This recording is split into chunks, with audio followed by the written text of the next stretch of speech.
Hi అండి, అందరికీ నమస్కారం. Welcome to my YouTube channel. ఈ వీడియోలో కేంద్రం నుంచి ఉద్యోగులకు శుభవార్త అండి. 15,000 నుంచి 21,000 రూపాయలకైతే వేతన పరిమితి పెంపు. సో లబ్ధి పొందే అవకాశం అయితే ఉంది ఉద్యోగులు. సో ఆ వివరాలు ఈ వీడియోలో తెలుసుకుందాం. వీడియో అయితే ఎక్కడ స్కిప్ చేయకుండా ఎండ్ వరకు అయితే చూసేయండి. వీడియో నచ్చినట్లయితే ఒక లైక్ చేయండి.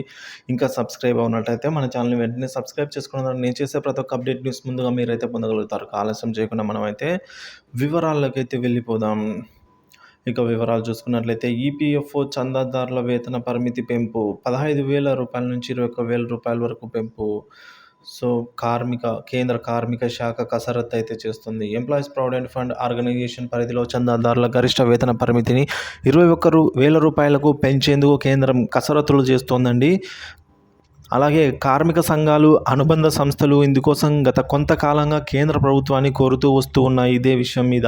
సో ఈ క్రమంలోనే వేతన పరిమితిని పెంపుతో జరిగే పరిణామాలపై కేంద్ర కార్మిక శాఖ ప్రాథమిక కసరత్తు అయితే ఉపక్రమించినట్లు సమాచారం. ప్రస్తుతం ఈపీఎఫ్ చందాదారుడిగా గరిష్ట వేతన పరిమితి 15,000 రూపాయలుగా ఉంది. దీనిని యాక్చువల్గా 2014కు ముందు ఇది 6,500 ఉండేది. అప్పటి ప్రభుత్వం ఈ పరిమితిని 15,000 దగ్గర ఫిక్స్ చేసిందండి. ఈపీఎఫ్ఓ ఫార్ములా ప్రకారం ఒక ఉద్యోగి భవిష్య నిధి చందా కింద 12% యాజమాన్యం చెల్లిస్తూ ఉండగా మరో 12% ఉద్యోగి వేతనం నుంచి అయితే చెల్లిస్తారు. సో ఈ మొత్తాన్ని అంటే పెన్షన్ మినహా ఈ మొత్తాన్ని ఉద్యోగి పదవీ విరమణ సమయంలో వడ్డీతో సహా ఈపీఎఫ్ఓ తిరిగి ఇచ్చేస్తుందండి. ఉద్యోగికి లాభం, యాజమాన్యాలపై అయితే కొంత భారం పెంచేలా అయితే ఇప్పుడు తీసుకొచ్చిందండి. సో చందాదారుడి గరిష్ట వేతన పరిమితిని పెంపుతో పాటు ఉద్యోగికి లాభం అయితే కలుగనుందండి ఈ పద్ధతి ద్వారా. సో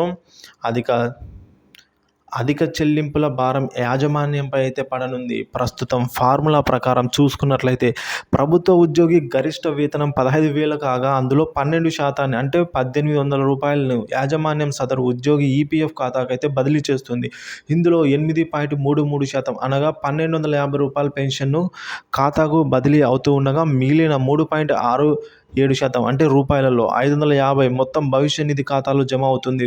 సో దీనికి సమానంగా ఉద్యోగి వేతనం నుంచి 12% అనగా 1,800 భవిష్య నిధి ఖాతా జమ చేస్తారు. సో తాజాగా ఉద్యోగి వేతన పరిమితి 21,000కు పెంచితే ఇందులో 12% అనగా 2,520 యాజమాన్యం చెల్లించాల్సి అయితే వస్తుందండి.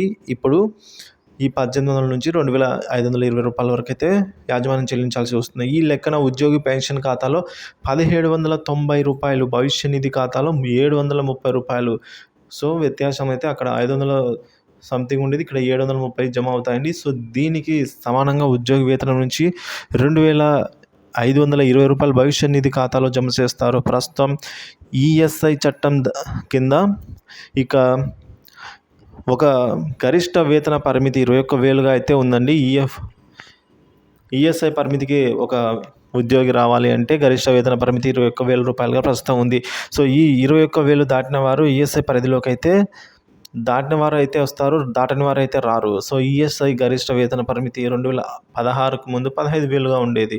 కేంద్ర ప్రభుత్వం దీన్ని 21,000కు అయితే పెంచింది. ఈ తరహాలోనే ఈపీఎఫ్ఓ కూడా వేతన పరిమితిని 21,000 రూపాయలకే పెంచే యోచనలో ఉందని ప్రాథమిక సమాచారం. కాగా ఇందుకు సంబంధించిన ఈపీఎఫ్ఓ ఎలాంటి అధికారిక ప్రకటన అయితే చేయవలసి ఉంది.